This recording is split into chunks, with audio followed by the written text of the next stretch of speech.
फोनच उचलत नाहीये. नको पम्मी दी, मला खूप भीती वाटते. नगरकर बाई खूप कडक शिस्तीच्या आहेत. असतील, पण मी पण पम्मी आहे, अशी शांत बसणार नाहीये. तोपर्यंत फोन करीन जोपर्यंत हा उचलत नाही. 100 टाइम्स. पम्मी दी नको ना, बाईंना कळलं तर त्या रागवतील. फोन उचल आणि फोन स्पीकरवर ठेव. बाईंनी आज बॅट हातातून सोडायचीच नाही असं ठरवलेलं दिसतंय. आणि अशा लोकांशी काय बोलायचं आणि कसं बोलायचं ते तुला माहितीच असेल.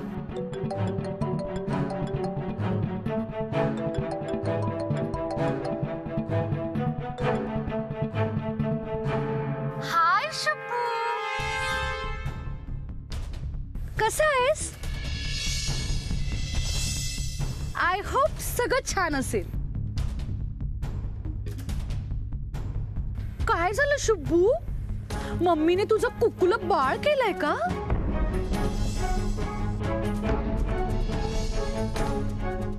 काय ना आज सकाळी ना मला तुमच्याशी बोलण्यात काहीच इंटरेस्ट नाहीये. आणि प्लीज मला फोन नका करत जाऊ.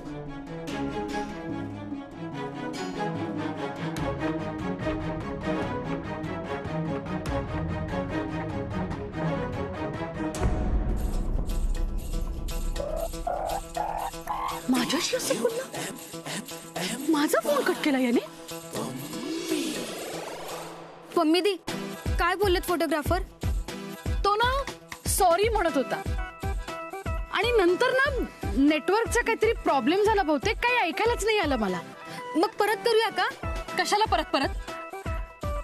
म्हणजे मी बघते ना काय करायचंय ते. सॉरी पम्मी दी, माझ्यामुळे तुला त्रास होतोय, पण आमची झालेली मैत्री नको तुटायला ग. OMG, मैत्री? या अशा मैत्रिणी हाताला काहीच लागत नाही, फक्त वेळ वाया जातो. म्हणून आता जे फोनवर सांगितलंस ना तसंच तुला वागावं लागेल. राहता राहिला प्रश्न तू जे माझ्यापासून लपवलंयस त्याचा. मी तुझ्याशी बोलावं असं जर तुला वाटत असेल ना तर आत्ता या क्षणापासून आजपासून मी सांगेन तेच करायचं. मी सांगेन तेच नियम पाळायचे.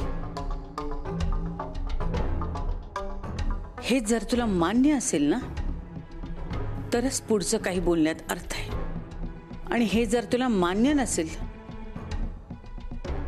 तर तू नाश्ता कर. भूक लागली असेल तुला, हो ना? आई, तुझ्या सगळ्या अटी मान्य आहेत मला. तू सांगशील तेच मी करेन.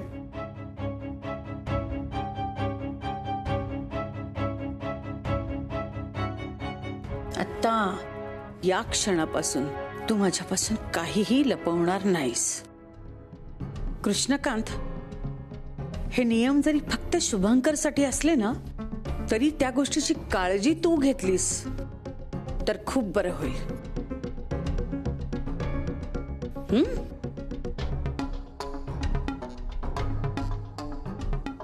जर तुला कॉलेजमध्ये फोन करायचा असेल तर तो कॉलेजच्या नंबरवरही करू शकतो. आता राहिला प्रश्न तुझा, तर आता नको त्या लोकांशी बोलण्याचा प्रश्नच येत नाही. त्यामुळे काही दिवस तरी तुझा फोन तुझ्याकडे नसेल.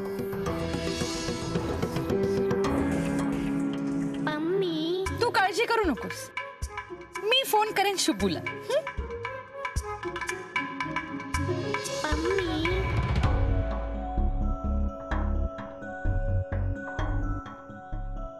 यापुढे कॉलेजमधून घरी आणि घरून कॉलेजमध्ये एवढाच प्रवास करायचा. मान्य?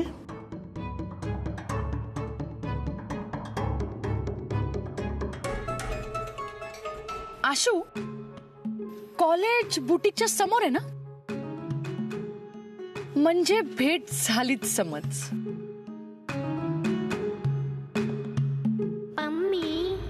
अश्विनी नवले समोर जरी आली तरी तू तिला भेटणार नाहीस.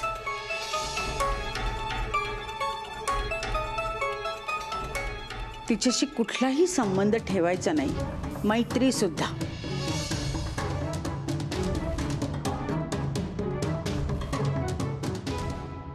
आता मैत्री झाली आहे ना, ती कायम राहणार. पण नगरकर बाई, पम्मी म्हणतात मला. इतक्या सहजासहजी शुभ्बूच्या मम्मीला तुमची मैत्री तोडू देणार नाही मी.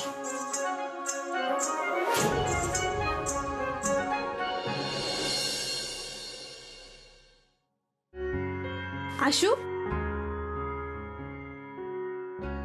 अगं ए आशू, हा अगं काय चाललंय तुझं? लक्ष कुठे आहे? हे काय करतेस? हा अगं मशीन मध्ये तेल टाकते. का आता परत ह्या मशीनवर घरीच कपडे शिवणारेस की काय? अगं मिळालंय ना काम तुला? का त्या नगरकर बाईच्या नादात काम सोडायचा विचार करतेस? पण काम सोडलं तर गाडीचं काय? रुपाले, तुला गाडीच पडलंय का? इथं काय परिस्थिती आहे आणि हिचं काय होतंय बघतीस ना. ते अंथरून टाक, होईल तुझं गाडीचं. कधी एकदा नवऱ्याबरोबर गाडीवर जातेस ना, ते मला पण बघायचंय. जाईन, हा जाईन. आता माझा त्रास व्हायला लागलाय ना तुला. एकदा गाडीचं झालं ना की जातेच, परत येणारच नाही. पण आशू, तू नोकरी सोडायचा विचार करू नकोस. हा परत तेच. आई,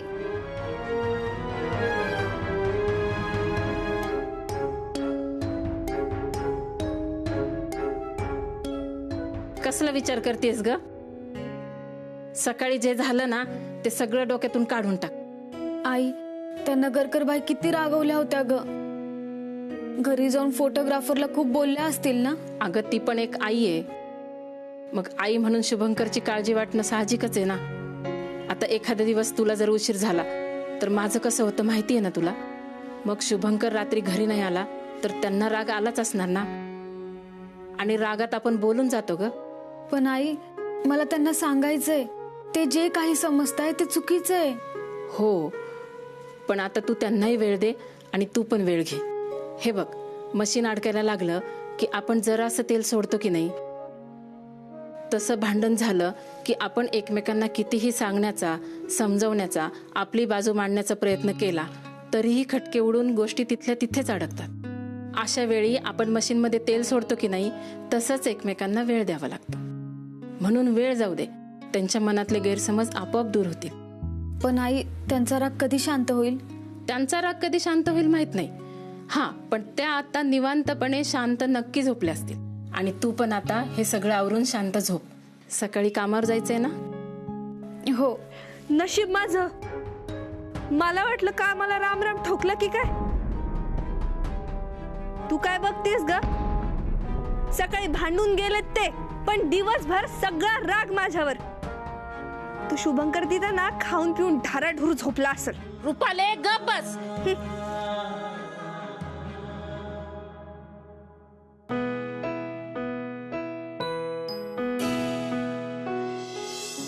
मला तुमच्याशी बोलायला आवडेल.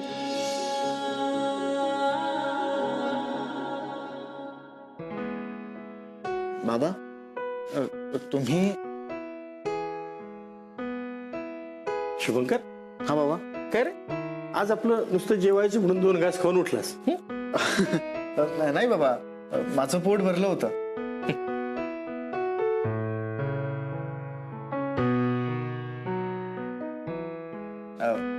नाही बाबा, म्हणजे काय झालं, ती भाजी ती आवडीची नव्हती ना, म्हणून. शुभंकर, तुला आजपर्यंत कोणी हे सांगितलं आहे की नाही मला माहिती नाही, पण मी तुला सांगतो, तुला ना खोटं पण बोलता नाही येत. अरे, आज जेवणात कोणती भाजी होती याकडे तरी तुझं लक्ष होतं का? वालाची उसळ होती आज. आवडते ना तुला? अरे, तुला आवडते म्हणून तुझ्या आईनं आज ती मुद्दाम बनवली होती. आई ना? हो. अरे शुभंकर बेटा, तुझी आई शिक्षिका आहे. तिचे नियम, तिची शिस्त, तिच्यासाठी महत्वाची आहे. तुला सांगतो, आमचं लग्न झालं ना त्यावेळेस नवीन नवीन काही महिने मी शाळेतून घरी आल्यानंतर सुद्धा मला वर्गात बसल्यासारखंच वाटायचं. हो, म्हणजे हिच्या सूचना चालू असायच्या ना, अमुक करा तमुक करा, एवढेच पैसे खर्च करा, घरीच जेवायचं, अमुक करायचं नाही तमुक करायचं नाही, वगैरे वगैरे. पण नंतर मला कळलं की ती एक शिक्षिका नाही, तर घरातली एक बाई आपलं स्वतःचं हक्काचं घर उभं करण्यासाठी एवढं सगळं करते. तिचे नियम, तिची शिस्त, यामुळेच तर हे एवढं घर उभं आहे. अरे अरे, तुमचंही सगळं व्यवस्थित होतंय ते त्यामुळंच. तेव्हा तिच्या बोलण्याकडे पॉझिटिव्हली बघ, हे मी बाप म्हणून तुला सांगतोय.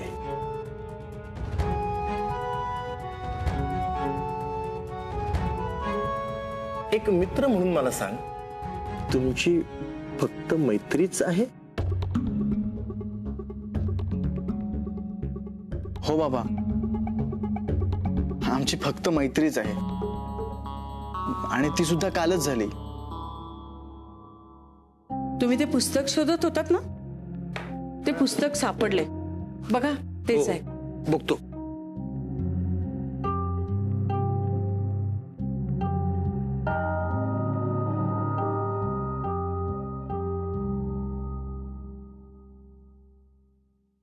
घे.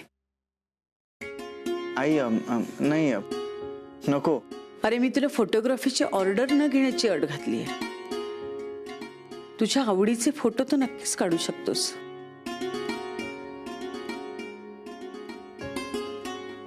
शुभंकर, माझ्या वागण्याचा, माझ्या बोलण्याचा तुला खूप राग येत असेल ना? नाही. साहजिक आहे, येणारच. पण तू जसं वागतोयस, रात्रभर त्या मुलीच्या घरी राहिलास, या सगळ्याचा काय परिणाम होईल याचा कधी विचार केलायस तू? मला माहिती की तू नक्कीच तिला मदत म्हणूनच हे सगळं केलं असेल. अरे, पण ती एका छोट्या गावात राहते. ही गोष्ट जर 4 लोकांना कळली तर त्याचा त्या मुलीच्या आयुष्यावर किती परिणाम होईल याचा विचार केलायस? तू प्रत्येक स्त्रीकडे नेहमी आदरानेच बघत आलायस, पण तुझ्या या वागण्याचा कोणी चुकीचा अर्थ काढला तर एक वेळ मुलगा म्हणून हे सगळं तुझं खपवलंही जाईल.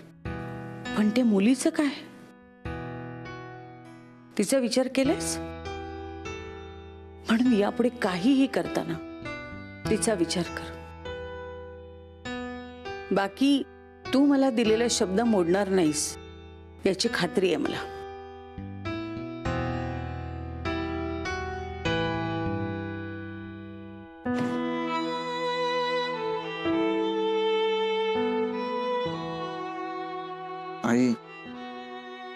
आई, माझं चुकलं. Extremely sorry. आई, पण तू मला नेहमी जशी हाक मारतेस तशी हाक मार ना. बस. आई, तू बस ना.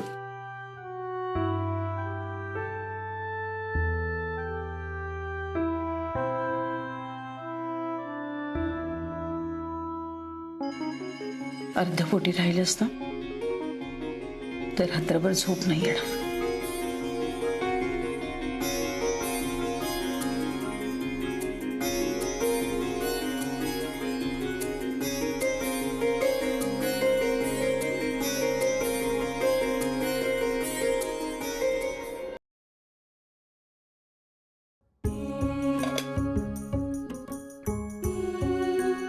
बरं, हे बघ आशू, डबा पिशवीतच ठेवलाय, विसरायला नको म्हणून. आणि एक पोळी जास्त दिलीये, ती खा.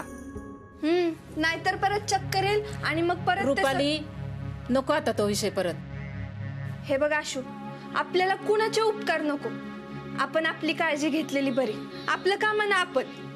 हो, हे घे.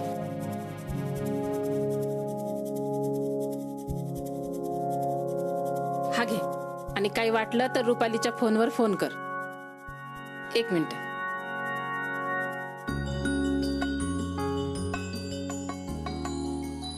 हे घे आणि रिक्षाने जा. अगं नको. जा ग. अगं थोडा अशक्त पण आहे अजून. अगं आई आता मला बरं वाटतंय, नको. तरी सुद्धा रिक्षानेच जा. मी सांगते ना, नाहीतर मग मी बोलणार नाही तुझ्या बरोबर. बरं दे. काय ग, आज नेहमीपेक्षा लवकर निघालीस? अगं हो, पम्मी दी काल म्हणत होती सकाळी लवकर घरी आहे. तिचं काहीतरी काम आहे, मग मी तिकडूनच कामावर जाईल. बरं, पण सांभाळून जा आणि डोक्यातलं सगळं काढून टाक. हो, येते.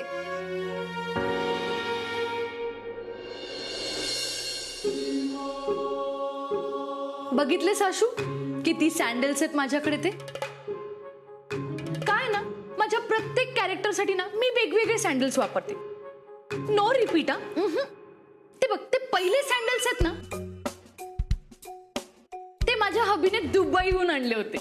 आणि हे जे तिसरे आहेत ना, थर्ड वन, ते शिकागो वरून आणले होते.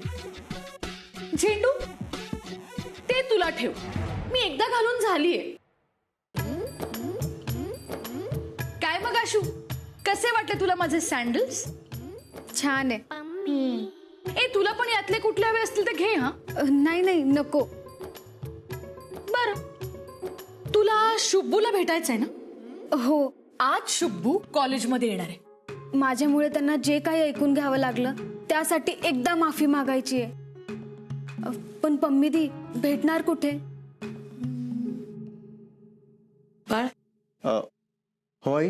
बाळ, एवढा चहा झाला की आपण निघू. हं? मी सुद्धा येते तुझ्या बरोबर कॉलेजला. मी वाचनालयात बसेन. तुझं लेक्चर संपलं की आपण परत येऊ. चालेल ना? हो.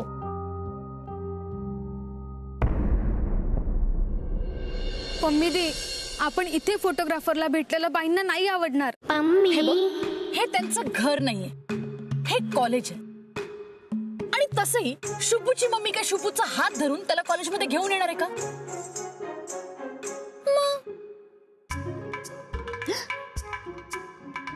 OMG, शुभू आला. आशू, आता तू त्याला भेट.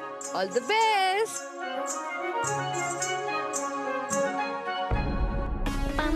OMG, शुभूची मम्मी.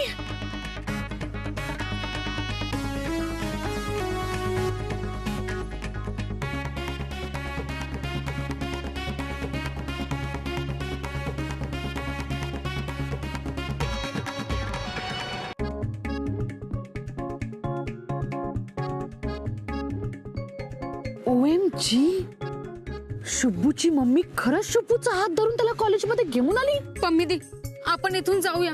बाईंनी बघितलं तर? नको नको, चल जा. तू ना आता जा, बुटीक मध्ये जा. आणि परत कधी ना त्या शुभूला भेटू नकोस. तू कशाला हवी तुला मैत्री? हा, आणि कशाला म्हणायचं होतं त्याला सॉरी? सॉरी तर म्हणायचे, पण ते काही नाही. मी फोन करते त्याला. तू त्याला भेटायचंस, अजिबात घाबरायचं नाही. आणि तसंही पम्मी तिथे काय कमी.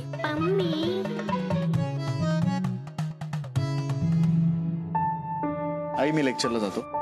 ठीक आहे, तुझं झालं की सांग. बरं. तोपर्यंत मी वाचनालयात आहे.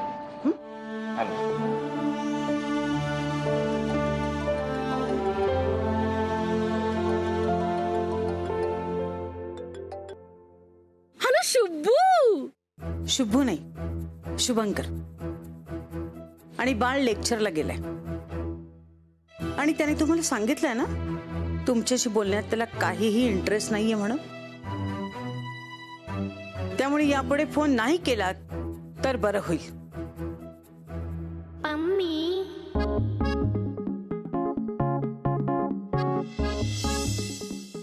पम्मी दी काय म्हटले ते?